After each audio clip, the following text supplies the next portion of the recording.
Salve, salve, jovens! Está começando o último episódio da segunda temporada do The Briefcast. Sim, estamos na reta final dessa temporada polêmica que abordou as falácias do mundo corporativo e acabou desmascarando muitas empresas e profissionais que dizem ser, mas na prática não são nada. A gente falou dos líderes da carochinha, da histeria da metodologia ágil, do pinkwashing, do future washing, enfim, tem muita coisa aí que já rolou no canal, então é só você voltar ali para ver caso você tenha perdido algum. E nesse último episódio, como não poderia ser diferente, a gente tá com a nossa parça, Kaspersky, que durante toda a temporada nos protegeu aí de vírus, de ransomware, de apps espiões e que vai manter a gente sem dor de cabeça, inclusive para falar desse assunto de hoje, que é justamente segurança da informação. E só para dar um contexto aqui, não sei se vocês se lembram, mas lá em 2019 rolou um lance com uma grande varejista que concordou em pagar R$500 mil de indenização por danos morais, depois de cerca de 2 milhões de clientes terem sido expostos na internet. Na época, a empresa disse aos 4 ventos que tinha proteção de dados como um dos seus compromissos mais sólidos, e aí reforçou que não tinha identificado qualquer indício de invasão à sua estrutura tecnológica. Mas o fato é que rolou um grande vazamento e muitas pessoas foram prejudicadas. E esse é apenas um dos casos em que o discurso difere muito da prática, mesmo quando o assunto é segurança da informação. E aí, por isso, gente, para nos ajudar a desvendar essas maiores falácias aí que a gente encontra no mercado de segurança, a gente tem um convidado ilustre aqui, Felipe Paião, jornalista, editor do Tecmundo, nosso irmão de nave-mãe aqui, especialista em segurança da informação. Salve, Paião, muito bem-vindo, tudo bem? Um prazer estar aqui no The Brief com você. Muito pra bom. Gente bater esse papo com você e com o Rafa. Boa! E lógico, né, a gente tem o Rafa aqui, nosso co-host maravilhoso. Rafa Comenali, antropólogo organizacional, palestrante, facilitador, consultor, tudo isso que todo episódio eu falo o quanto ele é maravilhoso. Bem-vindo também. Obrigado, hoje foi fácil. Hoje foi fácil? Hoje foi fácil. No último eu acerto, né? Bom, gente, bora lá, né? Que eu acho que esse episódio a gente tem bastante coisa pra falar. Paião, a gente falou ali nos bastidores que eu e o Rafa, a gente não é tão ali conhecedor desse mundo, então você vai ter ali bastante coisa pra nos ensinar nesse episódio. Ensinar um pouco forte, né? Mas a gente tenta. Não, mas pra quem sabe pouco, qualquer coisa é muito, verdade, né? É verdade. Eu acho que você vai ensinar, mas eu gosto que o Paião, ele não tem papas na língua, assim, por isso que ele tá aqui. Que ele manja muito e ele não tem papas na língua, ele fala mesmo. Ele desce a boca. Mas desde que eu comecei a apresentar vídeo, eu aprendi a ter medo do cancelamento também. Então... não cancelem Paião, gente, jamais. Mas, gente, vamos lá. Sabe o que eu queria começar falando, Paião? Eu queria entender assim, a gente tá falando aí dessas falácias e tal, dessas empresas que falam que são muito seguras e na real você vai ver que na prática não rola nada disso. O quanto que realmente as empresas brasileiras estão focadas na segurança da informação, o quanto que realmente é só uma puta hipocrisia mesmo para vender e o quanto que elas olham para isso. Porque quando a gente vê outras tecnologias, né, a gente vê que o Brasil, por exemplo, no mercado financeiro é muito emergente em algumas tecnologias, né, adota muito rápido e tal, às vezes sai na frente de outros países. Mas, no geral, isso acontece quando a gente fala de segurança da informação em todos os setores ali de empresas? Na verdade, é uma parada meio complexa, né? Porque, assim, ao longo do tempo a gente viu e ainda continua vendo uma mudança de comportamento das empresas. Antes da LGPD chegar, era um cenário e a LGPD, mesmo que até hoje ninguém tenha sido de fato, muitas organizações tenham sido condenadas, algumas foram, mas poucas, mas a LGPD colocou aí um padrão, né, um nível que as empresas têm que seguir. Então, depois que ela chegou, a gente viu uma mudança de paradigma. Antes, era mais comum essa hipocrisia, né? Antes da LGPD, a gente via muita empresa falando, porque nossa segurança é foda, que não sei o que, que não sei o que lá, que não sei o que lá. E não era, né? E não era. Na verdade, as empresas pagavam um plano de antivírus e era isso. Depois da LGPD, que começaram a chegar os guias do que fazer e não sei o que, a gente tá vendo uma mudança gradual, as empresas elas estão sim focando mais em segurança, elas estão começando a perceber que cada vez mais o crime de rua e o crime do mundo real, na verdade, está migrando para o crime virtual, porque o crime virtual é, entre aspas, um crime limpo, né? Então, para o criminoso é muito mais fácil ele cometer ele aprende, né, que é muito mais fácil ele cometer um crime no mundo virtual do que no real, é o caminho mais comum, e as empresas estão começando a enxergar isso. Agora, ainda acontece muita hipocrisia, porque muita empresa acha que o trabalho deles se encerra na compra de serviços ou de empresas terceirizadas para utilização de softwares robustos, não sei o quê, e esquecem que o principal canal, o principal meio de vulnerabilidade de uma empresa vem do funcionário, normalmente. Então, é preciso, além de tudo, um trabalho humanizado dentro da própria empresa de conscientização do funcionário. Entendi.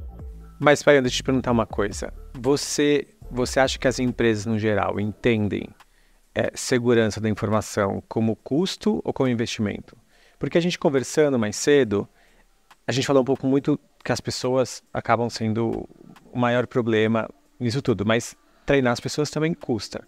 Então, o que você está querendo dizer é, eu me limito a contratar um software e esse é um custo, ou será que as pessoas entendem isso como investimento que gera valor para o negócio, que de fato alavanca? Entende a minha pergunta? Se é só despesa? Eu entendo. Minha visão pessoal, tá? E não vou nem colocar como dado isso, assim, porque é uma percepção minha.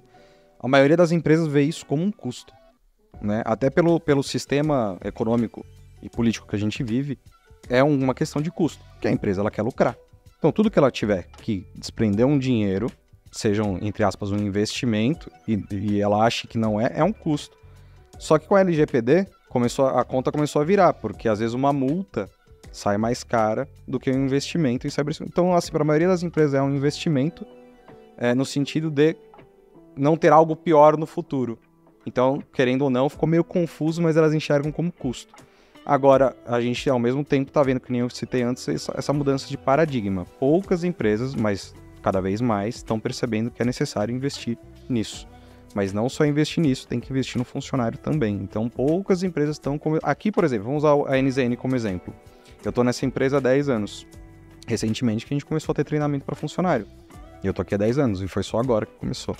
Então, assim, as empresas estão começando agora essa mudança de paradigma. Porque a água bateu na bunda, né? Exatamente. Essa é a verdade, né? Porque aí ficou mais caro não fazer do que fazer, né? No final das contas, é o lance de onde que eu perco menos dinheiro. Sim. Mas aí me diz uma coisa, quando você fala assim, tipo, tem que investir nas pessoas e tal, isso é uma coisa que, tipo, também não pode ser uma única vez, é uma constância, né? Constância, 6 em 6 meses tem que estar lembrando ali o cara, tem do phishing, do malware, você precisa refrescar. O que está acontecendo de novo? Quais golpes novos estão acontecendo? Aí você precisa fazer esse treinamento apropriado. Não adianta fazer também só um teste de phishing a cada 1 ano na empresa, porque não funciona. Porque também os criminosos, eles são muito ágeis, né? De criar coisas novas o tempo todo. Você tem que estar ligado também o tempo todo. Só de malware são 300 novos por dia. Por dia? Por dia. Então vamos aproveitar e falar de alguns dados, assim, que a gente gosta de conceitualizar aqui. É isso que eu ia falar, para explicar talvez o que sejam essas coisas, porque a sensação que eu tenho às vezes é que falta letramento das pessoas sobre o que são, o que é malware, o que é phishing, e acho que a galera fica meio confusa e aí nem sabe se atentar exatamente aos riscos que está correndo, né? Eu acho que tudo recai sobre o guarda-chuva do vírus, né? Tirando o phishing, assim, né? Acho que tudo recai sobre o guarda-chuva do vírus, assim. Se a gente pudesse, de maneira bem resumida, e que os especialistas de segurança que estejam escutando a gente não briguem comigo, que eu vou tentar explicar pra vovó, então eu vou deixar algumas coisas de fora. A vovó somos nós, vovó né? somos nós. Já tirou a gente, não, tô brincando. No segundo episódio a gente fala que nós somos as vovós com a nossa convidada, a geração Z. Exatamente. Mas você tá no mesmo barco que a gente, né? Tá falando isso aí, mas... Eu tô. Você tá, ele tá. Eu tô. No guarda-chuva do vírus a gente tem, por exemplo, os mais importantes, assim, né? Teria o ransomware. O ransomware é como se fosse o sequestrador do mundo digital. No mundo real, o sequestrador, ele aborda a pessoa na rua, né? Comete o crime, ele sequestra a pessoa e ele exige um pagamento como resgate para essa pessoa, né? No mundo digital, o ransomware ele faz basicamente a mesma coisa. Ele entra no computador ou no PC, ele criptografa todos os arquivos, todas as fotos, vídeos, e ele exige uma quantia em dinheiro para a liberação desses arquivos. Só que, como é digital, os operadores desse ransomware, os cybercriminosos que conseguiram infectar esse computador ou esse celular, eles podem fazer uma chantagem ainda, né? Eles falam, olha, se você não fizer o pagamento, a gente vai soltar para todo mundo os dados que a gente coletou com o ransomware. Então esse é o ransomware. O malware ele pode agir de diversas maneiras, né? Ele pode ser feito, seria outro pedaço de vírus, mas ele pode, por exemplo, ser um malware que ele muda a aparência do seu aparelho. Ele substitui o teu aplicativo do banco. Então você clica, ele abre como se fosse um aplicativo falso, igualzinho o seu aplicativo. E aí você coloca as informações lá e já era. Ele captura. E esse é só uma variação de malware. O malware, ele é um outro guarda-chuvinha que serve para designar vários tipos de softwares maliciosos, né? Uhum. E já o phishing, que é o mais comum, que esse que é o que todo mundo cai, é a mensagem falsa que chega no e-mail, no WhatsApp, SMS, que quando você clica também é uma página falsa, normalmente, que você insere os seus dados e acaba perdendo esses dados, né? Eu acho que esses 3 são os mais perigosos, assim. E você falou, a gente estava conversando antes do episódio que você estava falando do ransomware. Eu falei, putz, será que isso rola mais com pessoa física, pessoa jurídica? E aí você acabou falando uma coisa bem legal em relação às empresas, né? Que no fim das contas vale mais a pena para eles, às vezes, capturarem de empresa do que pessoa física, né?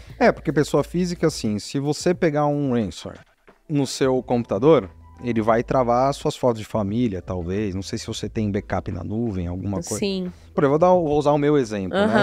Se no meu computador eu pegar um ransomware, eu tô nem aí.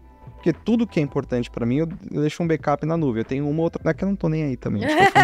Pô, os nudes ali, né, meu? Achei não, eles não estão ali também. Mas assim, não tem muito... Eu, pelo menos, não me preocuparia tanto. É lógico, é uma preocupação, porque você fica com o computador travado, né? Mas se você possui esse backup em um segundo local, não tem tanto problema. E o dinheiro que eles pedem também não é tanto. Uhum. É tanto pra mim que não ganho muito, né? Mas assim, dependendo da confissão. Alô, RH. Assim, $500 às vezes, mas às vezes varia. A gente já viu ransomware pra pessoa física de $50 pra mas aqui $500 convertido é o quê? 7 milhões de reais? Mais ou menos. Agora, difícil. Mas agora a gente pega casos, por exemplo, se eu não me engano, o banco... A gente pode falar? Pode, manda ver. O caso do banco BRB que foi infectado se eu não me engano, por um ransomware que chamava Alphaville ou Ransom Cat. Eu não lembro a variação do ransomware que foi infectado, mas a cobrança chegava a milhões. Então assim, e aí o que acontece com a empresa? Ela precisa ter backup dos arquivos, backup de tudo que ela tem, senão ela vai meio que ser obrigada a pagar para conseguir tudo isso de volta. Aí entra aquele cálculo, né? Muita gente fala, mas empresa, então não... Que a recomendação é não pagar. Né? Não pague o ransomware. Isso é a recomendação da polícia, assim? De empresas de antivírus e até da mídia. Eu falava muito isso também. Não pague antivírus, olha eu. Não pague ransomware, né? A gente falava muito isso, porque você acreditava que pagando você fomentava o cybercrime. Mas com o tempo a gente vai vendo também que cada caso é um caso. Às vezes a empresa infectada por ransomware não tem backup, não tem absolutamente nada. Se ela perder tudo, e ela pode quebrar, pode acabar o negócio, tem que pagar.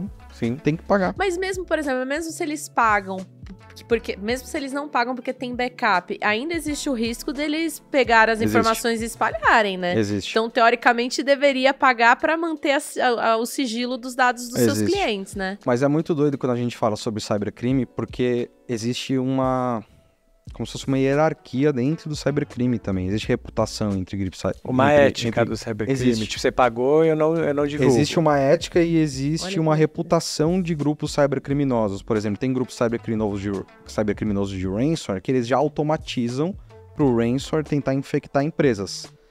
E quando eles infectam hospitais, por exemplo, eles liberam a chave na hora pro hospital não ficar trancado, com o sistema trancado.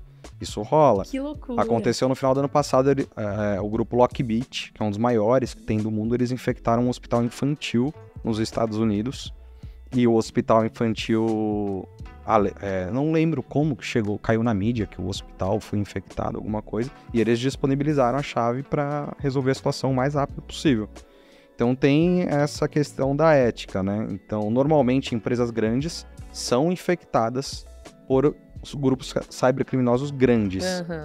Não é sempre, mas na maioria das vezes sim. E aí existe sim essa questão da ética do cybercrime também. Que loucura. E aí, por exemplo, quando você fala assim que que grandes infectam os grandes, é por conta de dificuldade de acesso? Porque, teoricamente, uma empresa maior ela é um pouco mais protegida pelo investimento que fez, ou também não faz tanto sentido? Porque a gente já viu muito órgão de governo, muita empresa grande ter problema. Né? Aliás, você falou que tem uns casos bons aí pra contar também, né? Eu preciso, na verdade, lembrar que minha memória é uma droga, né? Mas é como se eu pudesse explicar de uma maneira mais simples possível. Às vezes tem vários níveis de ransomwares, né? E tem vários níveis de defesa, né? E para você operar um ransomware mais sofisticado, você vai conseguir atingir camadas de defesas mais sofisticadas. E é caro você operar um ransomware, né? Hoje em dia não é qualquer empresa que consegue, qualquer grupo cybercriminoso que consegue. Então é essa questão, né? Quanto mais técnico você é dentro do cybercrime, você consegue atingir alvos maiores, né? Entendi. Ou seja, é diretamente proporcional. É proporcional. Tanto que um dos casos que mais fez sucesso, que é chocante, foi o caso do Lapsus, né? O Lapsus era um grupo cybercriminoso que eles apareceram falando que eles faziam ransomware sobre as empresas. E eles conseguiram infectar ninguém menos que Samsung, Microsoft, Rockstar, Nvidia, Claro, Ministério da Saúde, ConnectSUS. Eles conseguiram atacar todo mundo. E com o tempo foi se descobrindo que não era ransomware. Na verdade, eles conseguiam capturar dados muito importantes. E aí eles roubavam esses dados e eles falavam para a empresa, vocês estão infectados, paga tanto. E usando como barganha o dado. E aí depois a gente começou a tratar só como ransom, né, que seria chantagem, né. Entendi. Então, e eles ficaram ricos? Então, não ficaram, porque depois que descobriram que eles só estavam roubando, só que eles conseguiam muito dinheiro mesmo assim, e até hoje a gente não entende direito como também. Porque eles descobriram o modus operandi deles, né? O que eles faziam? Eles ofertavam pagamentos para funcionários internos. Então, por exemplo, a gente pegou eles oferecendo $5.000 para funcionário da Claro. Para oferecer acesso, login e senha. Caraca. E aí eles acessavam por meio de funcionário, né? Ou seja, eles nem estavam sendo tão hackers não, assim, então. né? E essa é a maior raiva do pessoal da área. Da comunidade. Mas porque os caras conseguiram acessar empresas gigantescas por nada. Suborno.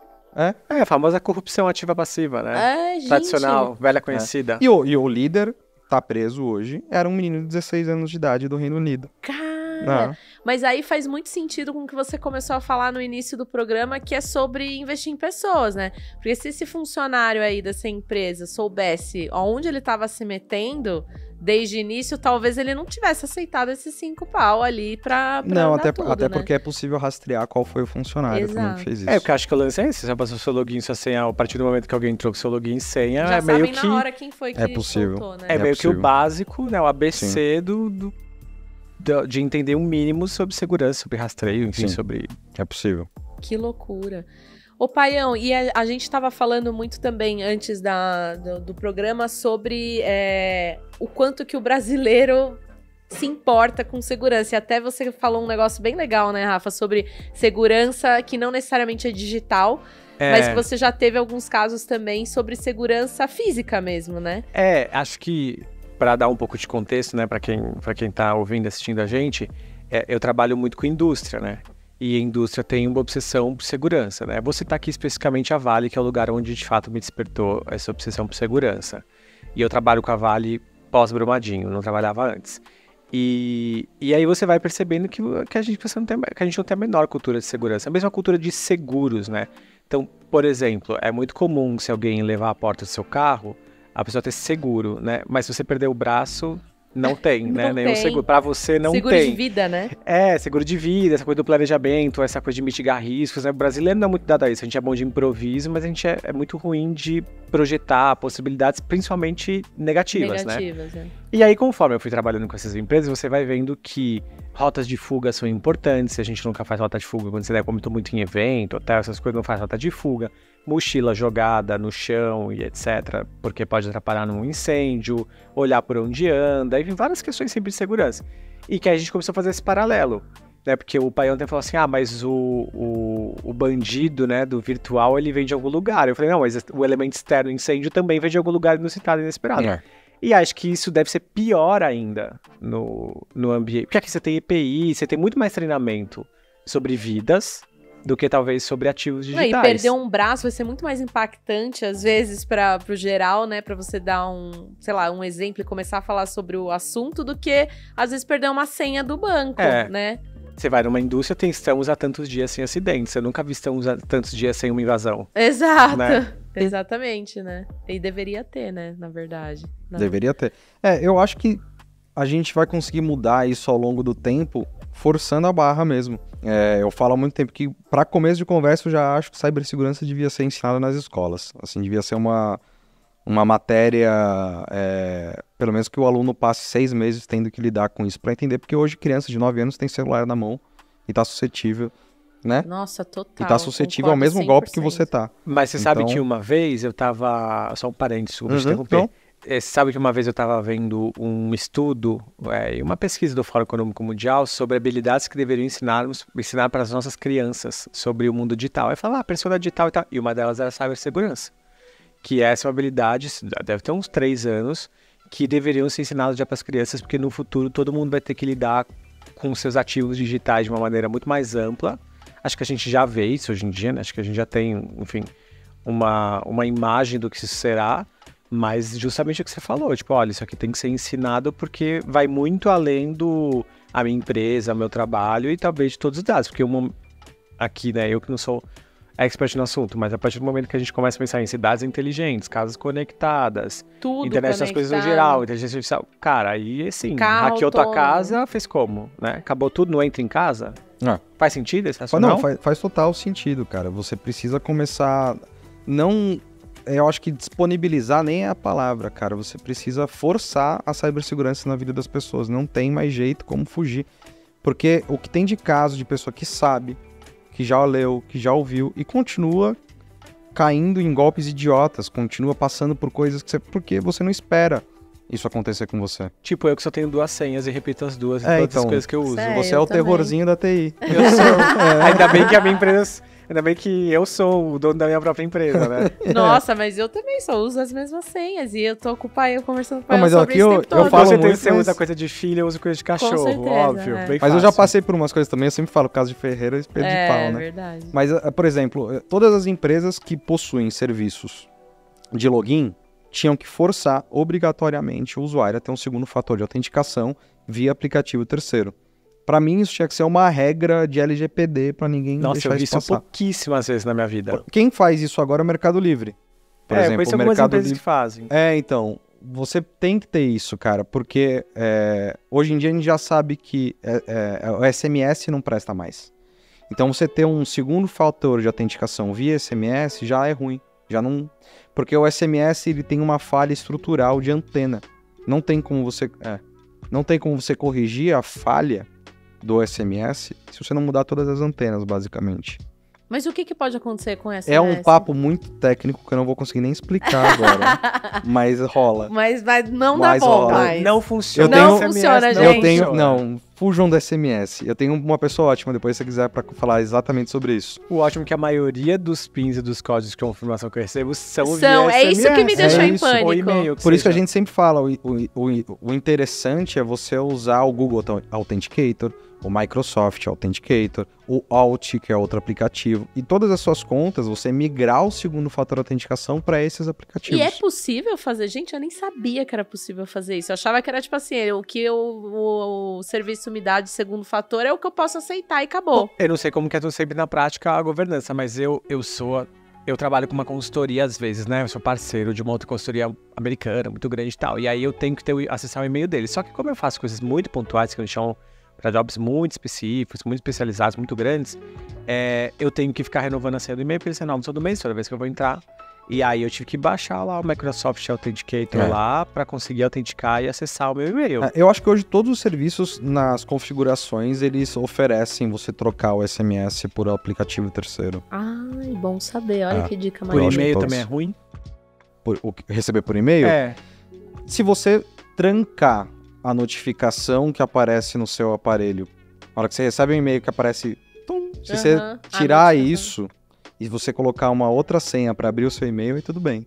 Meu e-mail já tá aberto direto, né? Mas tudo bem. O meu também. Porque tem muito golpe que a pessoa coloca para receber no meu e-mail. Aí, se você tem o seu celular furtado e o cara consegue o acesso ao seu aparelho, se ele faz o pedido para chegar no seu e-mail, chega a notificação, vê na notificação. Eu deveria ter que ter um e-mail que... Vamos já tirar dúvidas. Vamos tirar todas as dúvidas. Não, mas deve ser a dúvida de quem também tá assistindo a gente. Com certeza. Eu deveria porque, por exemplo, o meu do banco não tem nada, tem que digitar tudo do zero, não tem nem agência. Aí eu me acho por causa disso. Agora, não tem Face ID, nada. Agora, eu deveria toda vez que acessar o meu e-mail ter que botar uma senha? Não deveria ficar aberto? Isso. Ou seja, você tem um Passando, iPhone que você então, só clica ali no e-mail, já aparece de cara, uma merda. Que ótimo. É igual quando eu abro o Waze, tá escrito casa. Assim, eu ia falar um termo, mas eu não vou eu ia falar chapéu de alumínio, né? Assim, numa questão mais chapéu de alumínio, que é o que eu tô tentando caminhar pra fazer com a minha vida. Porque eu não faço a menor ideia do que significa. Então, já assistiu o filme Sinais? Já. O cara dos ETs, o cara malucão. Então, uma parada meio maluca que eu acho que nem é maluca, o ideal é você ter um segundo dispositivo que você deixe toda a ferramenta de confirmação nesse segundo dispositivo que não sai da sua casa.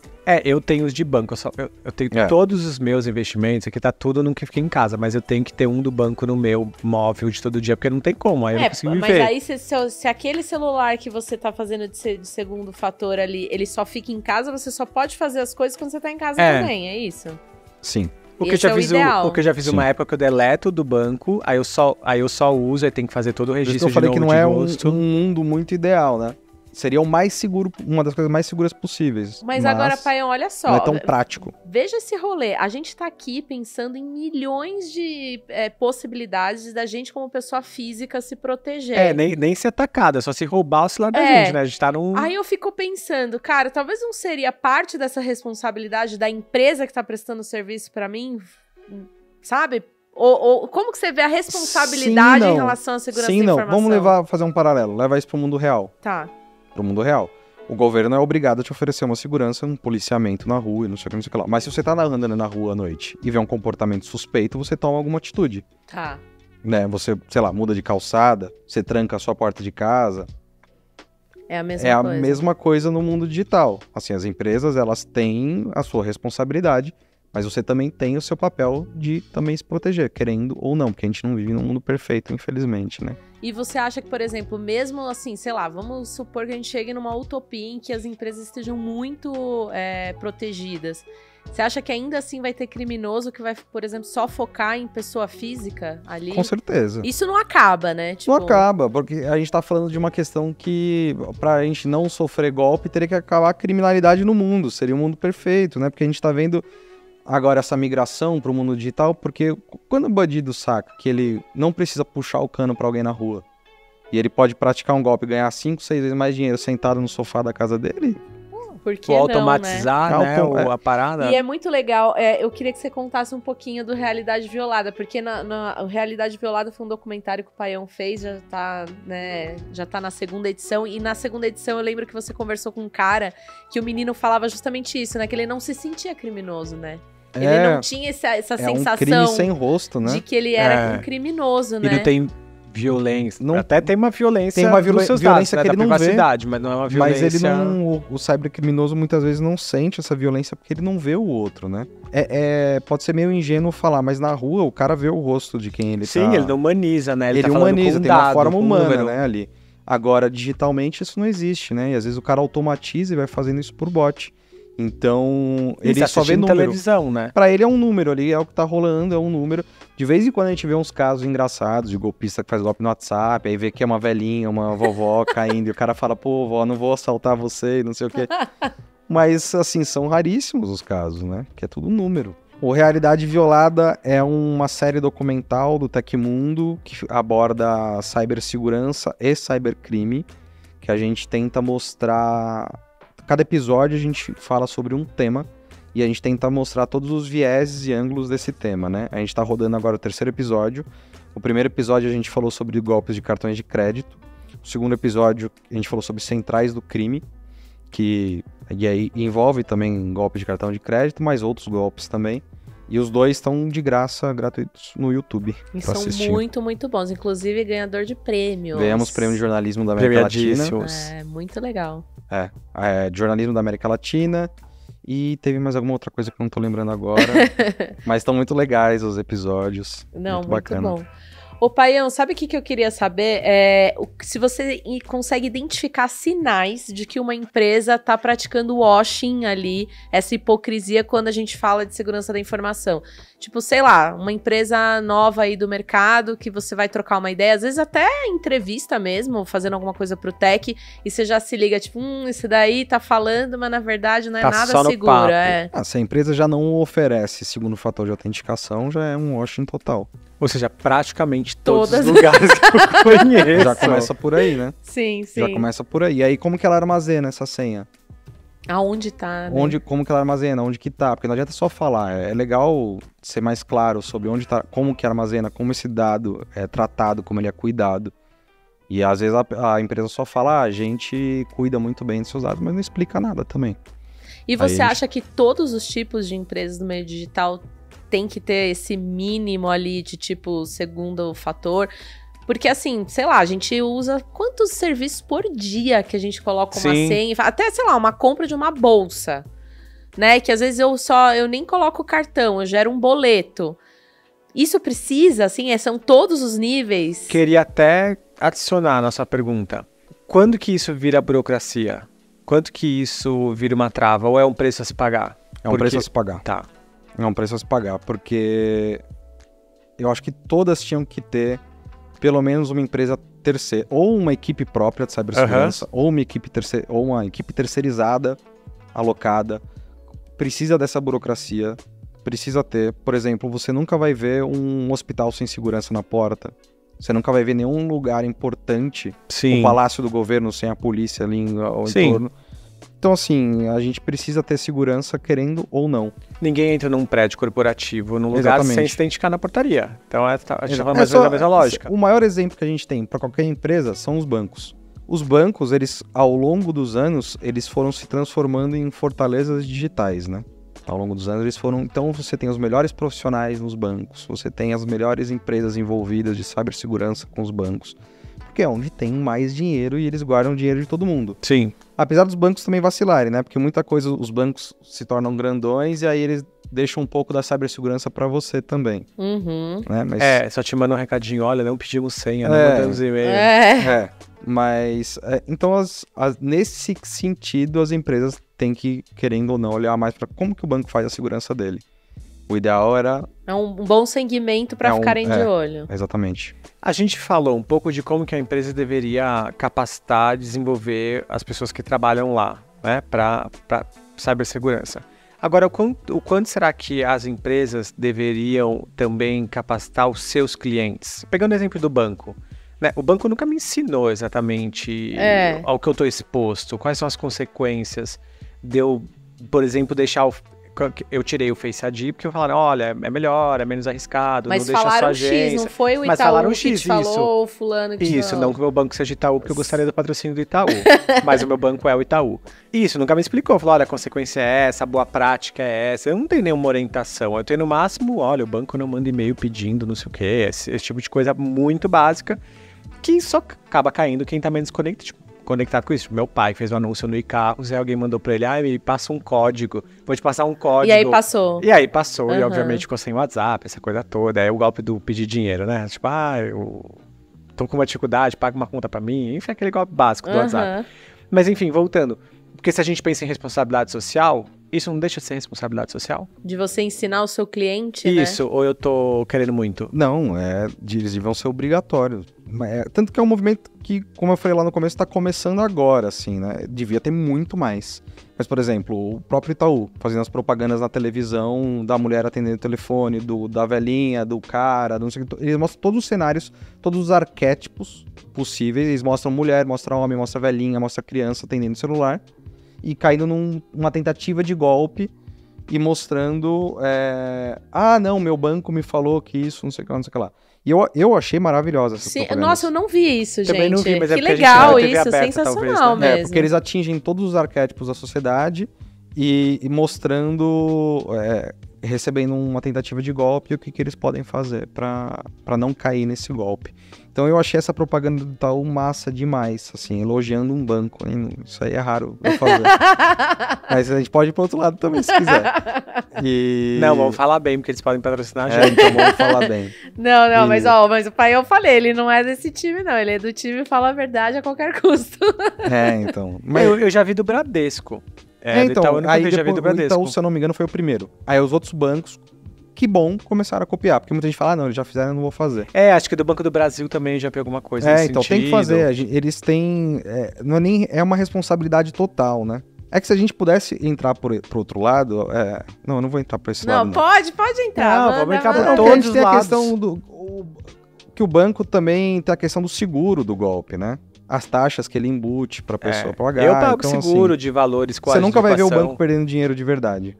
No Sim. final das contas, você nunca vai ver. Eu pago o seguro de, se eu for coagido a fazer uma transferência de valor, eu pago um seguro de não sei o quê. Eu tenho vários seguros relacionados a Tipo, a gente tá pagando pelo possível golpe que a gente pode obter. Você já tá isso, pagando né? em taxa embutida. Ou seja, isso. eles estão ganhando em cima da nossa... De uma possível ignorância nossa. Isso, Exatamente. que eles podiam, de repente, sanar. E a gente já lidou com casos, assim, tristíssimos, cara, que a gente vê que o banco não... No Realidade Violada 1, por exemplo. Tá Eu no lembrei YouTube. disso. A gente entrevistou a nossa personagem principal, era a Dona Marieta. A Dona Marieta, ela fez uma poupança a vida inteira dela que tinha... não vou lembrar o valor exato agora, mas vou colocar uma representação, 10 mil reais. Era a poupança dela. E ela perdeu tudo em um golpe. E o banco não aceitava, porque, óbvio, por desconhecimento dela, ela caiu no golpe do motoboy, que ela entrega o cartão. Porque ela, ao entregar o cartão, o banco se exime. Então, ela teve que entrar em processo e não sei o que. E ela só conseguiu, acho que 50%, 45% do dinheiro de volta. Ela perdeu o dinheiro e foi. O dinheiro da vida, né? Então, realmente, você contando esse caso, fica muito claro que, sim, eles têm uma responsabilidade, talvez, de nos educar também, né? Mas eu acho que também é meio que, acho que a segurança é meio como a vacina, um pacto social, né? Todo mundo tem que estar nesse pacto, né? Tipo, eu como cliente tenho que também estar num pacto de entender o que eu posso fazer para me proteger, a empresa tem que também estar nesse pacto, né? Tipo, eu acho que eu como funcionária também... Se a gente não tiver todo mundo nesse pacto de, tipo, vamos nos tornar seguros e entender o que pode acontecer, talvez a coisa não funcione. O mais louco é que essa divulgação não é nem dos funcionários de cibersegurança do banco, porque eles também querem. Os caras são muito bons, são fuçados, eles são interessados, eles querem que as pessoas saibam como se proteger, eles querem, mas, assim, são coisas top-down que eles não têm decisão também, né? E tá cheio de antivacina, né? E tá cheio. Isso, mas é por isso que eu falei que seria o mundo ideal, né? A gente entende que a vacina funciona quando há um pacto. Se a gente também não tiver um pacto de todos ali em prol de uma segurança, acabou, né? Então, mas aí acho que a gente volta no ponto que todo mundo é muita gente de novo, mas as pessoas sabem dos riscos de não se vacinar. As pessoas sabem dos riscos de não se proteger, porque acho que tem um pouco disso. Falta mais informação. Né? Que tem a ver com o que a gente se fala do porquê. As pessoas só vão aprender alguma coisa se souberem por quê, precisam aprender. A gente tenta fazer isso com o Realidade Violada, que é mostrar, tanto que eu e o Renan Pagliaruzzi, que trabalha aqui no Tecmundo também, a gente teve muito essa conversa antes do primeiro, o que a gente quer transmitir. E a gente chegou à conclusão que a gente quer transmitir agonia, quer transmitir medo, quer transmitir essas coisas, querendo ou não, pelo documentário. Porque as pessoas, por exemplo, você vê o Datena, ele te passa medo, te passa agonia. Tudo bem que eu fui num bem sensacionalista, tá? O nosso documentário não tem nada a ver com isso. Nada. Mas, por exemplo, você já tem noção do que pode acontecer com você. Agora, muitas pessoas não têm noção do que pode acontecer na cibersegurança. A gente quer dar essa noção com o documentário. Não, aí você sai impactadíssimo mesmo. Se eu já tô impactado com essa conversa, Sim. eu já quero, vamos terminar a gravação porque eu preciso pegar meu celular. Tipo, nesse grau. Pera aí, me dá um instante que eu vou pegar, ele tá aqui embaixo da poltrona. Não, eu ia fazer 2 comentários que eu acho que uma coisa que é muito legal, que eu acho que o Paião sempre faz, que é super importante, é fazer esse paralelo com a vida real. Porque a gente realmente acha que o mundo digital é um mundo de mentirinha, às vezes. E não é, né? E aí, isso de, tipo, quando você fala, por exemplo, criança devia já ter essas informações na escola, eu percebo que parte muito da gente também explicar isso pra criança, porque elas também acham que é um mundo de mentirinha, né? Que nada pode acontecer. Se os pais não tiverem essa consciência de já começar a criar essas gerações com com essa noção de que as coisas no mundo digital também são tão ruins quanto no real, acabou. A gente vai continuar tendo gerações ignorantes ali que vão propagar tudo isso, né? Ontem mesmo, pra quem, obviamente, que tá assistindo não sabe, mas hoje é uma segunda, né? E ontem mesmo eu tava... Não me julguem, eu fui obrigado, fui coagido pela pessoa que eu namoro a assistir Fantástico. Nossa Senhora. Foi muito difícil pra mim, mas, enfim, em nome do amor, né? Em nome do amor. Mas tava rolando uma matéria sobre deepfake de pornô. Uhum. E o tipo de ignorância ou de não conhecimento que a gente tem sobre disponibilidade de imagem, o que pode fazer com a sua imagem, o que fazer com isso, como agir. Acho que até os governos, as leis, não estão preparados para dar problema conta, imenso, né? que vai vir aí. É um problema imenso. Eu nem sabia que existia pornô de deepfake. Não conseguia nem imaginar essa possibilidade. Mas eu acho, óbvio, é um problema principalmente para quem sofre, mas o deepfake é um problema, uma escala muito maior muito do maior. que a questão pornográfica. Por questões políticas, né? Questões, enfim, muito mais sérias. Mas é porque, acho que é o que você tá falando, são muitas vertentes, muito viés, muitas dimensões. Então, assim, os riscos talvez seja muito... A gente fala, tipo, é tão arriscado quanto, ou é tão real quanto a vida real digital. Eu acho que às vezes é pior, né? Porque tem mais possibilidades, né? Talvez. Isso, muito menos controle, né? Porque você tá aqui, você só tá aqui. Tem os tipos de golpe que já acontecem de personificação, né? O que o cybercriminoso se passa por alguém pra falar com você, né? Tem desde os básicos, que se passa pela mãe, pelo irmão, pelo pai no WhatsApp pra pedir dinheiro, até alguém que se passa pelo CEO no e-mail, ele pega o domínio de e-mail do CEO e passa uma mensagem, enfim. Pode fazer isso, pedir aumento pra todo mundo, né? Pois é. Agora cadê a ética? Imagina com um deepfake muito bem estabelecido, que tá isso cada vez mais próximo, você receber um vídeo do seu pai e da sua mãe, um vídeo do seu pai e da sua mãe, pelo WhatsApp, que a qualidade não precisa ser muito alta, com um pedido... Falando que tá sendo olha, sequestrado. tô passando isso aqui, não sei o que lá, faz um depósito. Você vai ver o vídeo. Sim. Porra. Então, a gente vai ter um problema bem grande aí pra frente que eu, pelo menos, nem sei como resolver isso, ou como não tenho a menor ideia. Ô, pai, tem outros, assim, lugares meio obscuros ali do cybercrime que a gente não esteja olhando ainda que pode dar muito ruim, assim? O cybercrime brasileiro, ele se esconde na própria internet. Não tem nada de deep web nem dark web. Isso é óbvio que tem, mas hoje você encontra a maioria dos caras na Surface. Comunidade no Twitter, comunidade no Facebook, grupo de WhatsApp, grupo de Telegram. O cybercrime brasileiro, ele se concentra mais nesses lugares, né? E então eles estão agregando pessoas o tempo todo. Eles estão agregando e todo mundo tá um passo de topar com essa galera. Todo mundo. Mas é porque, de fato, como a gente é talvez menos desenvolvido nesse sentido, né? Tem menos cultura de segurança, etc. Nem precisa se esconder tanto. Do tipo, por que eles não estão tão escondidos, Isso, por que eles não se né? escondem? Olha, é uma boa pergunta, eu nunca pensei nisso. Eu acho que talvez... É o meu papel. Talvez pela facilidade de comunicação.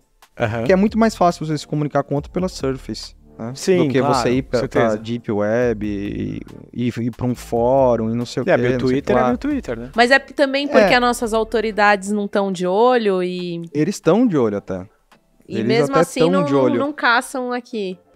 É porque não tem um trabalho ativo de caça, né? Porque, por exemplo, fazendo um paralelo com o mundo real, eu vou sempre tentar fazer isso, tá? Isso, ótimo. Porque o meu trabalho é só sei me comunicar assim, não sei ser técnico. Até porque eu nem sou técnico também. Se eu fosse, eu já falei, se eu fosse muito técnico, eu não ia ser jornalista. Eu ia ganhar rios de dinheiro com saber segurança. No mundo real, a gente tem a polícia militar e a polícia civil. A polícia militar faz o trabalho ostensivo. Sim. Ela vai na rua e não sei o que lá. A polícia civil, ela costuma entrar num segundo momento, só depois do crime consumado ela investiga. E como é que funciona isso no mundo digital? A polícia militar, como vai fazer um trabalho? Não tem. Só que ela é antivírus? A polícia militar é antivírus? Não, então, não tem. Não tem um trabalho ostensivo digital da polícia. A polícia civil, que normalmente no mundo real faz algo mais... Normalmente também, não são todos os casos, sendo bem generalista. Normalmente eles entram só nesse segundo momento. Na internet a gente tem algumas equipes que monitoram, que acompanham, fazem isso, mas a maioria também é só no pós, né? A empresa sofreu o ataque, a pessoa sofreu o ataque, ela vai na delegacia, Aqui em São Paulo tem o DC Cyber, que é uma unidade muito boa de cibersegurança. Vai lá e aí eles investigam o que aconteceu, né? Mas não tem uma, digamos, uma prevenção de ficar caçando essas... Então, não. Tem, mas não é algo muito estabelecido, assim, ó, temos uma equipe de caçadores de criminosos online, não tem. E você acha que não tem porque ainda não tem investimento, ainda não parece ser tão importante? São Paulo ganhou, de fato, a DC Cyber foi reestruturada, ganhou um andar no prédio, não sei o que lá, tem 2, 3 anos, né? Então é um assunto muito... E a gente vive, querendo ou não, também num país de dicotomias e realidades muito diferentes. Imagina você explicar que você vai investir milhões em cibersegurança quando a gente tem a criminalidade gritando na cara na rua, a gente tem tantos problemas, outros... Fome, saneamento... É muito difícil. É que nem a gente fizer um paralelo, a gente vê o governo quando gasta milhões em viagem espacial. Aí as pessoas falam, pô, mas tem gente passando fome na rua, vocês estão gastando com isso? Então, é difícil. Eu entendo também esse outro lado. Mas então, Paião, se não existe uma estrutura de suporte governamental suficiente para dar conta dessa criminalidade e desse fenômeno, é mais um motivo, então, para as empresas se separarem, porque significa que elas estão relativamente desamparadas se alguma coisa acontecer, certo? Sim. Ou seja, as empresas que estão nessa falácia, nesse washing, estão correndo riscos em várias camadas. O trabalho das empresas, na verdade, é que nem o trabalho de empresa de segurança na vida real. Por que existe empresa de segurança no mundo real? Para que existe? Se você olhar na Constituição, o Estado é obrigado a fornecer segurança para qualquer cidadão. Sim. Então, por que a gente tem empresa de segurança? Por que a gente tem Por que a gente tem câmeras e não sei o que lá? O Estado não deveria fornecer essa segurança pra gente, só que ele não é capaz de fornecer. Então, digitalmente, é a mesma coisa. O Estado ele não oferece essa segurança, então precisam existir as empresas de cibersegurança, os burôs e tudo mais que fazem esse trabalho. A verdade é que ainda é pior, né? Porque na realidade física você até tem organismos, sistemas pregressos que se adaptaram a polícias, Ministério Público, enfim, órgãos que são capazes de alguma maneira eu acho que com disso. O tempo a gente vai ter algum movimento governamental mais forte nesse sentido, né? A gente ganhou ainda não, né? Recentemente o governo federal falou que queria abrir uma agência de cibersegurança aqui no Brasil, só que começaram do jeito errado, né? Anunciaram falando que ia fazer mais uma taxa, mais um imposto. Aí quem vai querer mais um imposto? E por enquanto foi só investigação de inimigos mesmo, né? O que deu pra fazer foi só pra investigar inimigo político. Não foi pra deixar a sociedade foi ótimo, mais segura, né? Nota 2. Exatamente. Exatamente. Ô, Paião, mas nesse lance das empresas, assim, como que você vê, assim, que elas podem talvez se preparar para um futuro tipo esse que você tá dizendo que é um buraco muito mais embaixo de um deepfake da vida e tal, no sentido de, assim, sei lá, eu tô fazendo um budget pra 2024, que é o nosso caso aqui da NZN, né? Agora, cara, quanto que eu vou investir pra uma tecnologia, pra um lance de segurança da informação, pra coisas que eu nem sei que vão acontecer daqui a 6 meses, porque é muito rápido que evolui, né? Tudo isso. Tipo, tem como eles já preverem o mínimo ali de, sei lá, de investimento que eles vão precisar ter num próximo ano, ou, sei lá, entender um pouco, procurar no mercado alguma tendência, alguma coisa? Não, eu acredito que o caminho seja ir atrás de empresas de cibersegurança que são voltadas para esse tipo de trabalho. E no Brasil a gente tem um monte de empresa muito boa. Ficar atento aos eventos de cibersegurança que acontecem no Brasil, que os CEOs das empresas, os CTOs, os CISOs, toda empresa tem que ter um CISO, né? Porque é importante muito ter um CISO. E participar desses eventos para entender o que está acontecendo no mundo, para entender o que está rolando. Tem muito evento no Brasil de cibersegurança bom. Então, começar a participar desses eventos para ver as tendências e entrar em contato com essas empresas, fazer um pool de empresas, aí ver o que cabe no orçamento, não sei o quê. Que toda empresa com certeza vai dar um caminho apropriado para cada tipo de empresa. Porque também tem empresa que às vezes não precisa de 800 bilhões de camadas e que nem um banco. Às vezes precisa de um ou outro sistema que funcione e que seja seguro. Tá tudo bem. Mas dá pra se proteger 100% ou é sempre uma corrida contra o cybercrime? Não existe nada 100%. É isso, vai indo, vai tentando. É sempre meio que correndo atrás do rabo, Desde né? que tem o fator humano, não existe nada 100%. Que tá loucura, aí. né? E você acha que, tipo, os profissionais ali dessas empresas de cibersegurança, eles estão sendo tão rápidos quanto os próprios criminosos? Então, o pessoal de cibersegurança é fuçadíssimo. Porque, assim, tem um pessoal ótimo no cybercrime, mas quanto mais sofisticado é o cybercriminoso, a gente já não vê ele tanto no Brasil. A gente vê cybercriminosos sofisticados em outros países. Mas no Brasil, normalmente, o cara, quando ele entende muito da programação, ele acaba caindo pro lado da cibersegurança, ele é contratado por grandes empresas, por grandes bancos. Então, no Brasil, a gente ainda não tem equipes de cybercrime que entendem muito de como operar, criar malwares, não sei o que lá. Normalmente, em 10 anos cobrindo, eu ouvi falar de um ou outro brasileiro que estava envolvido com um grupo internacional e ganhava por meio desse grupo internacional. Mas é raro. Normalmente, aqui no Brasil, os grupos de cybercrime eles não são tão sofisticados quanto de lá de fora. Ou seja, você está dizendo que no Brasil a gente é ladrão de galinha até no cybercrime. É isso. Não. Médio. Médio. Eu tô com medo de falar isso e provocar um cybercriminoso. E aí amanhã você é hackeado. Não, cybercriminosos, eu acho que vocês são muito bons. Vocês são muito modernos. O que acontece?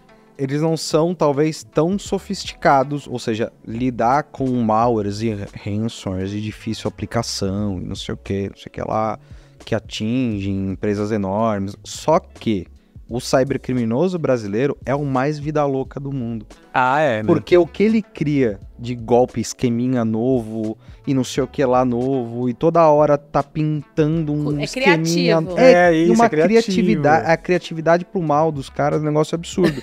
Que não é que nem lá fora. Nem lá fora. Eles são mais técnicos lá fora. Não tem... talvez os chineses sejam... Os chineses também... Os atores chineses sejam complicados que nem os brasileiros. Os brasileiros têm uma criatividade, assim, absurda. Tanto que esse Lapsus, que conseguiu atingir todos e não sei o que lá, o líder era um britânico. Só que, em conversa com um monte de fonte minha, eu descobri que tinha um monte de brasileiro envolvido no grupo dele também, não sei o que. A gente foi atrás pra tentar descobrir a identidade desses brasileiros, mas a gente não conseguiu. Eles eram um comitê de inovação. Isso, eu ia falar isso agora, da área de inovação e criatividade. Eu ia falar isso agora. Que loucura. A área ágil. Área ágil. Área ágil, aprendizagem com erros. E o novo golpe que tá acontecendo neste momento, que tá começando a ter muito agora, é você receber uma ligação de chamada de vídeo no WhatsApp.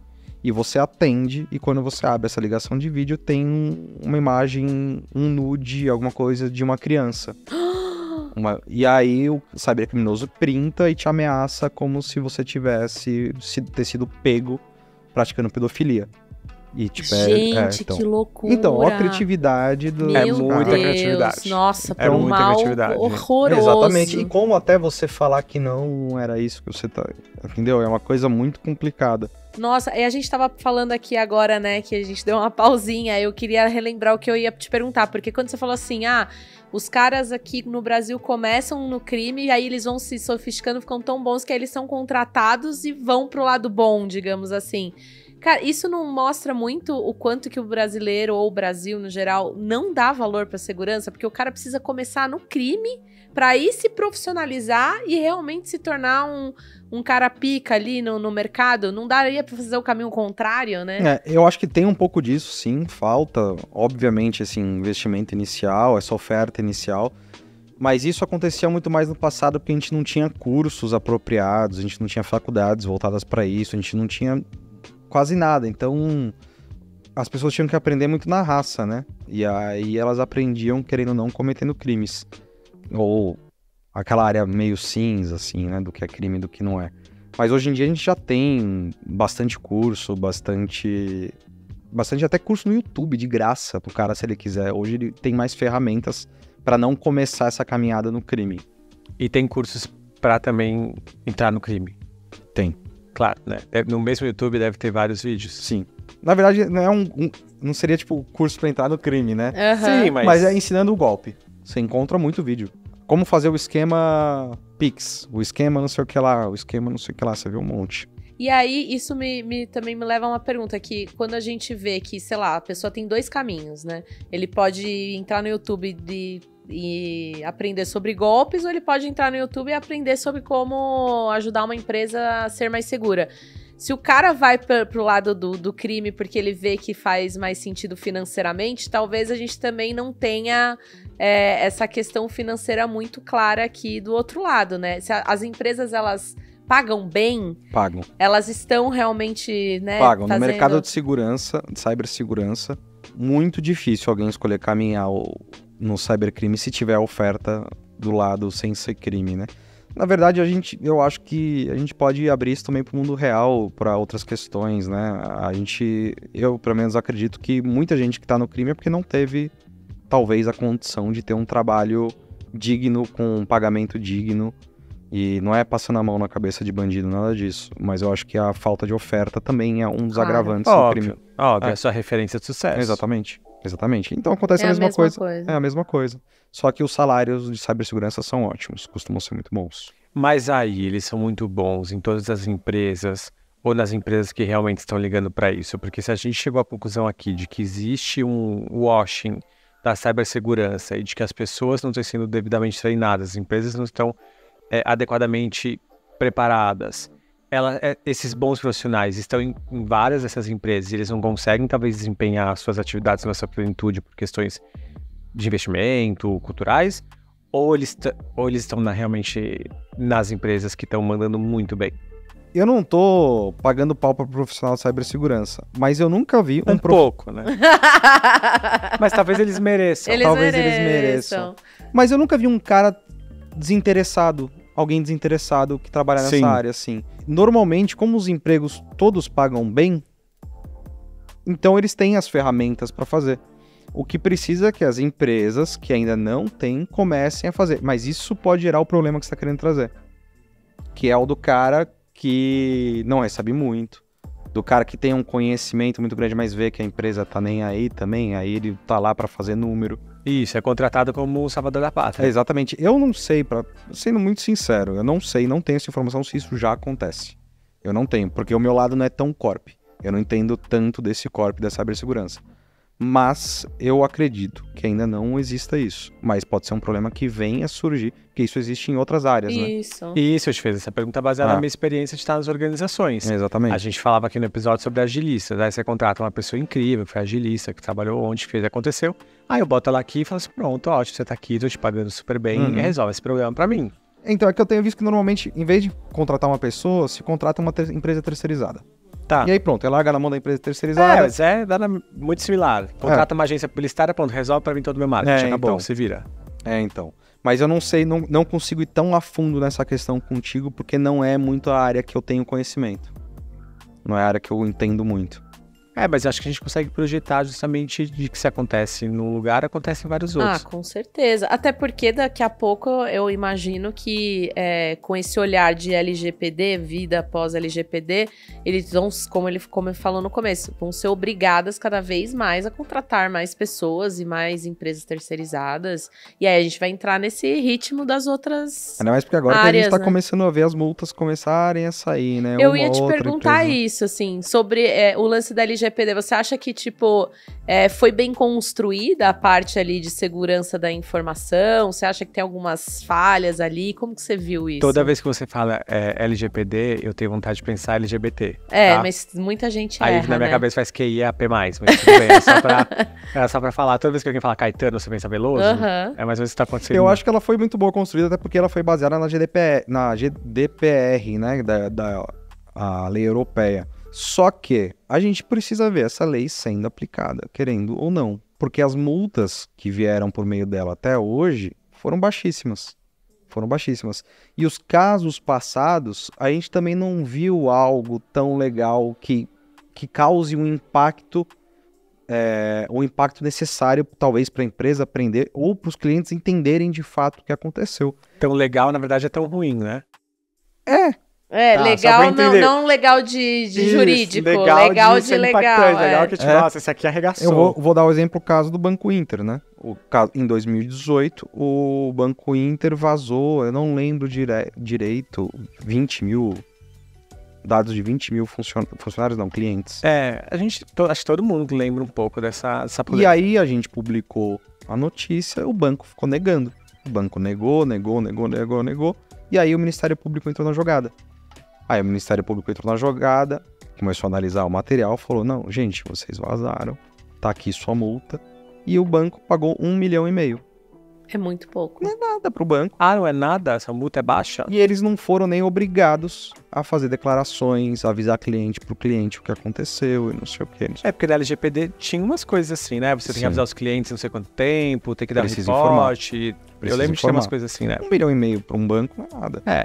Não é nada. Mas aí entra. Mas eu lembro que quando você começou falando, você falou assim: talvez algumas empresas com medo da multa estejam se coçando, Isso. né?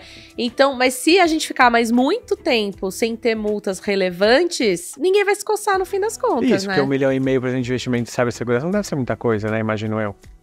1,5 milhão em investimento em cibersegurança? Isso, do tipo, nossa, vai transformar uma empresa 1,5 milhão? Porque eu não sei. Depende do tamanho, eu imagino. Eu não entendo. Eu pra preciso quem 1 estudar milhão mais é esse pouco. lado corp que eu fiquei interessado. Aí, eu ó. entendo mais de cybercrime, mas esse lado corp ele é interessante. A gente também. achando que só a gente ia aprender, olha que a gente ensinando sem saber. Então. Sabe que eu não sei o valor? Porque pensa, porque acho que é lógico, eu já trabalhei com empresas que assim, cara, é mais fácil a gente fazer e depois indenizar Aham. do que conversar primeiro e fazer as coisas de uma maneira mais organizada. Aí eu fico pensando, tá, 1,5 milhão de multa, a gente acha que é pouco para um banco, e mas será que 1,5 milhão de investimento gera esse puta valor? Até porque 1,5 milhão de investimento numa empresa não é pouco, né? Depende da empresa, depende do tamanho da empresa. Isso, mas para que 1,5 milhão é pouco de multa, acho que essa que é o parâmetro. Porque talvez essa conta seja até mais cara, né? Sim. Tem que Eu tô achando interessantíssimo. Eu vou sair daqui e vou pesquisar. Eu vou falar, cara. eu vou sair daqui e vou mexer no meu celular. Aí cada um tem uma missão. A gente né? faz esse troca-troca, então, Gente, depois. a gente tá cumprindo o nosso papel do Briefcast, que é todo mundo sair com pulgas atrás da orelha. Que a gente chega aqui, a gente taca um monte de pergunta que a gente às vezes não responde, mas a gente vai fazer a galera pensar. É esse o ponto, né? Mas esse lance que a gente tava falando de, tipo, as empresas só vão se coçar quando tiver multa, né? Eu fico pensando que, cara, se de repente a gente começa a ter muitas multas absurdas e tal, e a galera investindo e não sei o que, nananana, eu entendo também que as empresas, se forem multadas, mesmo fazendo um grande investimento, isso pode acontecer porque você falou que tendo um fator humano, a gente tá meio que sempre correndo atrás do rabo em relação às atualizações dos golpes. Eu imagino que para as empresas vai ser um puta de um baque. Você tá investindo e ainda assim você tá sofrendo golpe, pagando multa, quer dizer que, tipo, cara, a segurança realmente vai ser ali uma grande pedra no sapato, Mas né? tem que ser. Tem que ser até ela se tornar algo normal. Até se tornar algo que todo mundo fala que tem que ser feito, é isso. Tem que ser feito. Todo mundo coloca um segurança na porta. E ninguém fala, pra que eu vou gastar com isso? Todo mundo gira a chave na hora de trancar a porta antes de ir embora e sair de casa. Por que você faz isso? E se é assaltado mesmo com segurança, não vai deixar de pagar o segurança no mês seguinte. Exatamente. Né? Por que você paga o seguro do seu carro? É pra bater. Tem que entrar naquele negócio. Se paga. Tem que ser feito. Tem que ser feito. Sim, você fala, imagina se eu não tivesse segurança, se eu não tivesse câmera. Que ainda não é essa linha de raciocínio, né? Não é ainda, imagina se não tivesse uma camada de segurança. O que a gente sempre pensa é, nossa, tinha que ter, porque não tem, né? Mas talvez isso, minha expectativa, tipo, se eu investir em cibersegurança, aí eu tô vacinado 100%, né? E acho que essa talvez a tônica que tem que mudar. Tipo, você só tá minimizando possibilidades, mas você não tá imune. Você não tá imune. Pra você ver como é algo que pode ser facilmente transposto pro nosso dia a dia normal. Coisas que você pode fazer que não vão te impactar e com o tempo você vai achar normal. Que é colocar o segundo fator de autenticação em aplicativo terceiro em todas as suas contas. Acompanhar as movimentações financeiras da sua conta no registrato do Banco Central. Nossa. Fazer isso. Eu acabei de aprender uma palavra nova. Registrato. Mas tudo bem, eu vou estudar saindo daqui. É só jogar no Google, registrato. É uma ferramenta. É o que eu farei. É uma porque ferramenta não dá do pra Banco confiar Central. também no nosso extrato do aplicativo? Não, porque ele pega todas as suas movimentações por CPF. Gente, eu não posso confiar na SMS, eu não posso entendi. confiar no banco, eu não posso confiar em ninguém. Nada, não pode, só Eu no não confio em paião. você, No Stephanie. paião você pode confiar. Eu não confio em você, inclusive. Quero deixar isso bem claro nos episódios de CPF, hoje. às vezes, pode pegar seus dados para fazer uma coisa laranja, né? E aí não vai sair no seu banco. Então o que liga é o registrato. É, o registrato registrato. no Banco Central. É. Checar regularmente tuas senhas em um site que chama Have I Been Pwned. Nossa, Esse a gente vai site, jogar o link aqui, Coloca né? o link aqui embaixo. Esse site é um site extremamente seguro, você pode até escrever a sua senha lá. E ele vai mostrar se ela já foi vazada ou não em alguma database. Eu alguma recebo coisa. até umas notificações de tipo, tem umas 17, não sei o que, de ser. Eu tenho uma pergunta. Eu uso aqueles aplicativos que guardam todas as senhas, tipo One Password, sabe? Uhum. Isso daí rola? Ou é meio cabuloso? Então, é bom, mas ao mesmo tempo a gente já teve Ixi. problema com isso também. Ixi, você achou que você tava porque eu bombando, sempre hein? fico Porque pensando... não tem nada 100%, Não tem, cara. e aí não todas tem. as minhas senhas estão lá registradas. Eu falo usa. o Mas é melhor do que não LastPass e ter. tal. Depende de como você armazena. Porque o ideal é que a gente começa a entrar no papo de senha, né? O ideal é você A ter... minha é o nome do meu cachorro. Então. O ideal é você ter uma senha para cada serviço. Você tá doido, eu não tenho capacidade. Que eu seja tenho capacidade. trocada, sendo Caxias de 3 em 3 meses, Meu Deus. ou de 6 em 6 meses. E aí você acatar a sugestão desses aplicativos que é aquelas senhas bizarras, né? Tipo... Então, aí Que a da senha NASA. ideal, mais de... Vamos jogar aí 11 dígitos, mais de 11 dígitos, com símbolos, caracteres diferentes, maiúscula, minúscula, não sei o quê. Já é sabido que quanto mais caracteres, mais longa a sua senha, você fica mais seguro. Nem tanto a variação, quanto mais longa, né? Mas a variação também é uma camada muito importante, então... dá pra mandar um poema ali que você gosta, né? Com certeza. Só que então, e pra armazenar, gente, Instagram, Facebook, Twitter, e-mail, e assim, se a gente for indo, e para armazenar tudo isso, né? Então, aí você tem o segundo dispositivo, que você pode usar... Nada, eu vou anotar no papel e botar na mesa de cabeceira. Você tá louco, lá ninguém vai mexer. Então, Não tá conectado à Se internet, você assim como confia- as urnas eletrônicas, tá, gente? então, se você confia que sua casa não vai ser invadida, e alguém pode mas se pegar... você pensa, esse ladrão invadir minha casa, pegar o papel na minha mesa de cabeceira pra bater com o meu celular, ele vai estar muito... Ele merece. Merece. Ele merece. fato, ele derrubar. merece. Mas isso acontece. Ele merece, Roubo, porra. roubo domiciliar seguido de golpe digital. Olha aí, olha gente, aí. eu vou mudar do Brasil. Não, então, o primeiro caminho que eu indico mesmo é usar o One Password, LastPass, esses aplicativos. A gente já teve casos de vazamento desses aplicativos. Mas ainda assim, eu acho que, assim, mais simples também, né, gente? Não dá pra gente ficar bitolado e tal. E aí né? ele já gera automaticamente as senhas bizarras ali. O ideal é você fazer uma segurança, o pessoal chama de segurança em camadas, né? Você vai colocando camadas de segurança para dificultar a vida de alguém. Então, por exemplo, a primeira camada do seu celular é a senha de desbloqueio. Você precisa ter uma senha de desbloqueio, pelo amor de Deus. É a primeira camada. Segunda camada, aplicativo Locker. Eu uso no meu aplicativo Locker, que é um aplicativo que você instala no seu aparelho. Muito antivírus tem.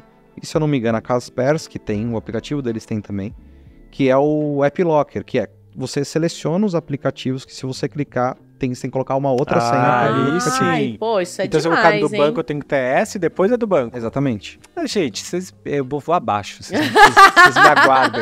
É. Volta aqui na próxima Cartilha do temporada. Paião, Volta ó. aqui na próxima temporada, eu vou dar aula disso aqui. Principalmente no de e-mail. É muito importante você ter um App Locker no aplicativo de e-mail, que normalmente os aplicativos de e-mail não são criados de banco, Sim. que você é obrigado a colocar lá e tal. O Eles que eu são mais abertos. penso é o Waze, gente, que toda vez abre, tá escrito casa e tem o endereço da minha casa. Isso dá agonia, né? Muita agonia. E aí, então, é o... Porque meus nudes estão protegidos. É, Alguns. Por Deus. mas assim, se um cybercriminoso virar pra Ou por você falta de interesse. e falar assim pra mim, eu quero R$500, então eu vou divulgar seus nudes. Você vai pagar? Eu pago pra você quero mais divulgar. é que você Então, distribua. pronto. Divulga, bota meus Então contatos. pronto, nem precisa colocar Se eu senha estiver bem neles. nas fotos, se eu estiver bem nas Você fotos, quer meu time? divulga meu Né? contato, olha aí. Então pelo amor de deixa Deus, aberto Bota mesmo. meus vídeos. Deixa aberto. Sobe mesmo. lá no Xvideos, maravilhoso. Arroba. Bota meu arroba. Deixa... Mas agora o que é muito importante, que muita gente esquece, é desativar a notificação de e-mail, né? Ah, graças a Deus você não Desativar a notificação de e-mail, desativar a notificação de WhatsApp, SMS. SMS. Nossa, o meu é tudo aberto. Mas depois eu que não tudo tenho. isso tá rodando, o chato é o primeiro dia. Você começa, configurar tudo, né? você começa a configurar tudo. Mas depois, quando entra no rodando assim, aí vai normal. Avião. Eu adoro organizar meu celular. Não precisa de internet pra fazer isso? Ah, Algumas vezes sim. Conecta a internet do avião, que deve ser super segura. E aí você vai, porque eu sempre fico organizando o celular no avião, que não tem nada pra fazer. No meu caso, que viajo muito. Então é isso, cara. Avião, viaja muito? transportes públicos, você usa o Wi-Fi do aeroporto? Não. Aí, ó. Nossa. Também não sou tão tosco assim. E você carrega o seu celular nos tokens? Eu carrego. Carrego. Pra caramba. Não muito, mas carrego. Mas Então, a tem muito- tomada... Existe caso de token falso também. Não. Mas aí, aqui no Brasil eu nunca vi. Nunca ouvi falar, só em aeroporto lá de fora, né? Que o cara aqui é coloca ladrão os de galinha, tokens né? falsos. Aí vai falando assim, os caras vão atrás de você. hein? Imagina, vocês são incríveis, sofisticadíssimos. Ele já falou que Ladrões a senha dele de é nome rouba- do cachorro. Ladrões de obra de arte. Então. Se, pelo amor de Deus, se você tiver algum post com o nome do seu cachorro, você já tá fudido. Não, mas não é só o nome do meu cachorro, é muito mais sofisticado que isso. Tem Ai, meu símbolos. É que nem o golpe do pendrive na rua, né? É. Você pega o pendrive, mete no negócio e aí estoura. O que é isso, o pendrive da Coloca rua? vírus no pendrive na rua. Mas aí isso você joga um pendrive no chão? Tipo, achei um É pendrive. porque tem... Cara, Ninguém mandou pegar o pendrive. tem vários tipos, jeitos e maneiras que o cybercrime usa pra infectar um aparelho, infectar E, você, né? e eu uso o mundo real com o digital, né? Esse digital, né? Que é jogar o pendrive no chão pra pessoa pegar. Exato. Que aí você infecta ela digitalmente, mas você pegou... Uma profissão da cibersegurança que mistura muito bem isso é a de engenheira social, né? Tem uma engenheira social ótima, que chama Marina Chavata, quem quiser procurar no Instagram. Ela faz esse trabalho de visitar empresas e procurar falhas, tanto no mundo real e digital, que Olha, facilitem que legal. invasões, né? Então, por exemplo, a gente combina um exemplo. Você vai ter que entrar aqui na empresa e chegar lá embaixo no estúdio de podcast sem conhecer ninguém.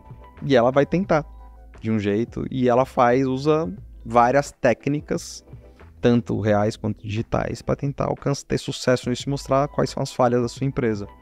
Nossa, que legal. Que É um legal. trabalho muito animal. bom. Legal. Vamos deixar aqui embaixo também. Ô, pai, um trabalho muito legal é o teu, de informar, né, as pessoas, que eu acho que a gente falou muito sobre as empresas também informarem, mas, cara, o jornalismo é, cara, primordial pra isso, né? Como que você vê, assim, aqui no Brasil? Eu sei que você, por tudo que você já fez aí, você é super renomado nesse meio, mas como que você vê, assim, os seus colegas e tal? A gente não tem muito esse papo, né, assim, franco, e em outras editorias fora de tecnologia, né? Não tem. A gente tem pouco jornalista focado em cibersegurança. A gente tem pouquíssimo. Que eu conheço mesmo, assim, que trabalham só com isso, acho que tem 3. Olha, cara. Fica aí uma oportunidade de mercado de trabalho Mas para aí, jornalistas. não, na verdade, eu acho que é um problema do próprio jornalismo também, né? Também. Cada vez mais a gente tem... eu não trabalho mais só... Aqui, dentro do Tecmundo, eu não trabalho mais só com cibersegurança também, né? Eu trabalho com outras editorias também. A gente tem... Normalmente, os jornais colocam a cibersegurança na editoria de tecnologia, os jornais clássicos, né? Não sei o quê. E aí o cara tem que se virar ali no meio do dia a dia e aprender. A gente não tem nada muito focado, É um subtema, né? É um deveria subtema. ser tipo um tema único macro, né? Deveria, porque quando acontecem coisas de repercussão nacional, quando o Connect SUS foi hackeado, quando teve aquele mega vazamento de dados, que não foi nem um vazamento e ninguém soube explicar direito, que não foi um mega vazamento, aquilo foi uma compilação de dados que alguém juntou e soltou e a imprensa inteira deu com um mega vazamento. Quando acontecem essas notícias de repercussão mundial, acontece muita barrigada, acontece muito erro. Acontece muito, por exemplo, uma coisa que eu tento evitar e é difícil, que é ficar colocando hacker como criminoso, né? Então, na mídia a gente só vê esse tratamento de hacker como criminoso, né? Como se fosse... Hacker é uma profissão, cara, não tem nada de crime, não tem nada de crime ali. Mas até hoje, às vezes, eu cometo esse erro. Porque a gente também lida, você também é do texto, com a questão do SEO, né? A gente quer o clique, querendo ou não, a gente quer o engajamento, quer a audiência. E agora, o hacker é uma palavra desse tamanho, o cybercriminoso é uma palavra desse tamanho. Eu vou colocar no título, se eu colocar cybercriminoso, eu já matei metade do meu título.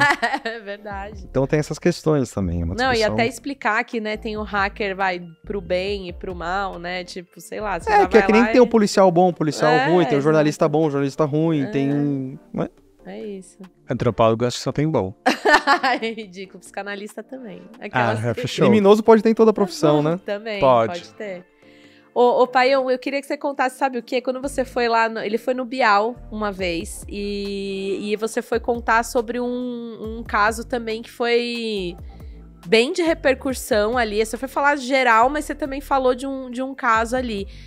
Eu queria saber como é que foi esse lance de você ter ido pra lá, porque foi a primeira vez que eu vi, tipo, uma Globo da vida, tratando esse tema num horário super nobre, num programa de grande audiência, né? Como que foi, tipo, eles te falarem da pauta, como que eles te puxaram, o quanto que você sentiu que você pôde levar dessas informações, de tudo isso que a gente tá conversando aqui, pra esse mundo mais democratizado ali, né? Diz pra gente que a Globo não mostra. Se eu for falar que eu não lembro... Calma, qual que era o caso em específico que a gente tratou? Eu não lembro. Eu vou precisar reassistir. Mas o que eu lembro da experiência, ela foi maravilhosa. Na verdade, a produção dele, um produtor dele me seguia há muito tempo, eu nem sabia disso. E se eu não me engano foi na época do caso Lapsus, esse que eu contei aqui, que eles atacaram várias empresas. Se eu não me engano foi relacionado a isso. E que eu cobri ativamente os ataques deles e tudo mais. Eu consegui entrevistar o líder, esse britânico, a gente entrevistou ele, tá no Tecmundo a entrevista. E a gente fez uma pré-entrevista, eu e o cara, a gente bateu um papo, tal, que ele queria entender até onde eu podia contar e não sei o que lá. Aí chegou no dia, foi durante a pandemia, então eu não sentei cara a cara com ele, a gente fez videochamada. A gente conversou durante, acho que 1 hora. Acho que foi 1 hora de papo, um papo 10, muito legal, perguntas muito, muito bem pontuadas. Só que foi pro ar, não foi pro ar as questões mais delicadas, não foram pro ar não. Foi pro ar mais os papos mais genéricos, por assim dizer. Porque eu também cometo muito erro quando eu começo a falar de casos mais tensos, que eu fico falando nome de marca, nome de empresa, não sei o que. Então eu acho que talvez eles... Tenham bloqueado. Comecei a falar nome de banco, nome de empresa, não sei o que lá, e eles resolveram deixar... Mas era a parte mais legal dos golpes, enfim. Mas foi muito massa a conversa, assim. E você acha legal. Que deu uma repercussão legal, deu, assim? Porque ela atingiu quem eu queria que atingisse. Eu acho que o meu trabalho, eu não gosto de falar para convertido. Não gosto de falar... Assim, o pessoal da cibersegurança, acho muito massa que muita gente me segue lá no Twitter, me acompanha, tudo. Porque eu costumo dar muito furo e eles querem saber o que tá rolando. Só que eles estão pela notícia, não pelo aprendizado, porque essa galera sabe muito mais do que eu. Eu gosto de trocar uma ideia simples, de passar o papo para pessoas que não têm acesso, às vezes, a essas informações, tentar ficar fazendo esses paralelos de mundo real com mundo digital para todo mundo, para as pessoas entenderem de fato como elas podem se proteger. Então, por exemplo, conversar com a dona Marieta. Nos bastidores a gente bati mal papo com ela, de como ela podia tomar cuidado, não sei o que lá. Porque eu acho que esse é o nosso papel como jornalista, né? Eu aprendi que o papel do jornalista é ser o escudo do oprimido contra a lança do opressor, né? Maravilhoso. Então, eu acho que esse é o nosso papel, é sempre buscar quem está em fragilidade, quem é o fragilizado e o que a gente pode fazer com o conhecimento, com a nossa arma, para empoderar essa pessoa.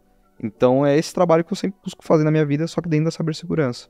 Maravilhoso, hein? Nossa, que essa parte aqui do oprimido e tal, essa aqui é quadro, né? É quadro. Enquadra. É verdade. Gente, eu acho que a gente fechou aqui. Eu não sei se você tem mais alguma pergunta pro Paião? Eu tenho muitas, mas acho que eu vou deixar para as câmeras ligadas, porque eu já vou dar o celular na mão dele e falar, resolve. Resolve minha vida, por favor. Eu tenho chocolate ali guardado, bala, chiclete. Como é que a gente pode fazer um esquema aqui? Não, Paião, acho que foi incrível. Muito obrigada, foi muito, muito rico mesmo. Acho que a gente falou de várias coisas. Por mais que você tenha falado que você não era do mundo corpo, você trouxe um monte de informação muito legal. Nossa, assim. Eu prometo, se você me convidar para a próxima temporada, eu prometo estudar muito. Boa. Eu conheço um dos jornalistas que eu conheço de cibersegurança, ele é muito mais corp do que eu vou bater uma figurinha com ele e eu volto aqui com muita informação. Boa. Não, e eu acho que também uma coisa que a gente tem que fazer é chamar a galera aí, porque a gente tava muito trocando ideia, como que a gente tinha que trazer mais esse tema para esse público do Debrief que, cara, tem muito a ver, né? A galera que trabalha em grandes empresas, que tem esse olhar também de colaborador, enfim. Cada vez mais importante né? mesmo. Muito obrigada, gente. Foi muito bom. Eu que quero agradecer demais o convite da Esté e do Rafa para estar aqui. Adorei, eu sempre tô disponível para vocês, sempre que vocês quiserem, pra gente pregar a palavra da cibersegurança. Deixa eu pegar meu celular Muito aqui. E pra quem estiver assistindo, estiver interessado, @Felipe Paião lá no Twitter, que agora é X. Agora é X. Agora é X. E a gente você se mantém troca firme uma lá. ideia por lá. Boa. Mantenho firme ainda, Não, tá certo, mas não né? pago verificado. Não, tudo bem, tá tudo certo. Todo mundo sabe quem você é. Então é isso, galera. Obrigada por ter acompanhado aqui essa temporada magnífica, mais uma temporada do Debriefcast. Se você não assina a news do Debrief, a gente deixa o link aqui na descrição para você conhecer a nossa newsletter também, que deu origem a esse podcast, esse videocast. A gente também tá em todas as redes sociais, então é só buscar por @Debrief. E é isso, a gente se vê na próxima temporada. Muito obrigada pela participação aí, por ficar com a gente. Deixem seus comentários e a gente se vê em breve. Eu sou a Stephanie Kohn, editora do Debrief. Até mais!